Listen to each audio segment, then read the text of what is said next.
ምዕራፍ 2 ወንድሞች ሆይ ወደ እናንተ በመጣው ጊዜ የእግዚአብሔርን ምስጢር በረቀቀ የንግግር ችሎታ ወይም በላቀ ጥበብ ልገልጥላችሁ አልመጣሁም።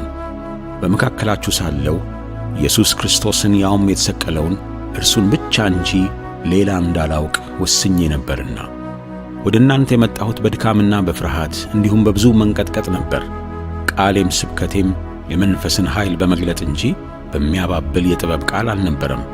ይኸውም እምነታችሁ በእግዚአብሔር ኃይል እንጂ በሰው ጥበብ ላይ እንዳይመሰረት ነው።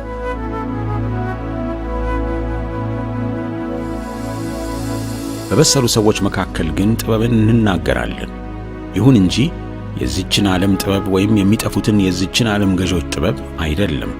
ነገር ግን ተሰውሮ የነበረውን የእግዚአብሔርን ምስጢር ጥበብ ነው። ይህም ጥበብ እግዚአብሔር ከዘመናት በፊት ለክብራችን አስቀድሞ የወሰነው ነው። ከዚህ ዓለም ገዦች አንዳቸውም ይህን ጥበብ አልተረዱትም።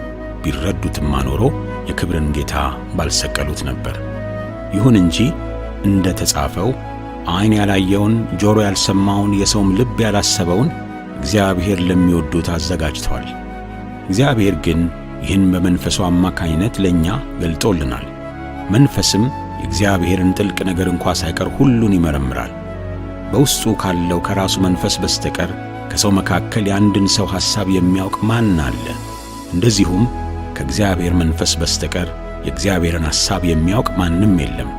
ከእግዚአብሔር የሆነውን መንፈስ እንጂ የዓለምን መንፈስ አልተቀበልንምና፣ ይህም እግዚአብሔር በነጻ የሰጠንን እናውቅ ዘንድ ነው።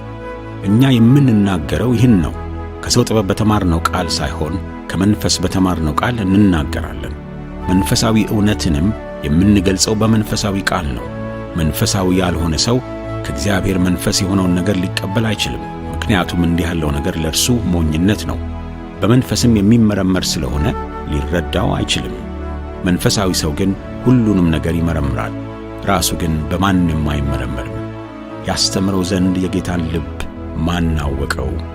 እኛ ግን የክርስቶስ ልብ አለን።